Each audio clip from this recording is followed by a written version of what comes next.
Владата нема да дозволи никакви трикови за зголемување на цените во маркетите. Откако пристана да важи мерката за замрзнување на маржите на повеќе од 1000 производи, премиерот денеска најави засилени контроли и кај трговците, но и кај дистрибутерите и производителите. Лично разговарав и со министерот и со директорот на пазарниот инспекторат за засилена контрола, не само кај трговците, туку и кај дистрибутерите и производителите. Да видиме да нема некои привлезните фактури сега пак исто така трикови. Не само и оние кои што ги продаваат на своите рафтови во своите дуќани.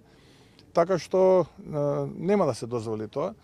Но добро е што изминативе 2 месеци имавме дисциплинирано спроведување на мерката, со што доведе до намалување на цените и до смирување на инфлацијата, со што за еден месец имаме и негативна инфлација, односно дефлација. Опозицијата пак критикува додека власта си мери економија во проценти, народот мери со празни паричници и недостижна поттрошувачка кошница. Реагираат денеска од левица. Додека од една страна Мицкоски и неговите министри секојдневно зборуваат за позитивни трендови и раст на економијата, од друга страна зголемената сиромаштија, ниските плати и растечките цени не представуваат позитивен тренд за работникот, пензионерот, студентот.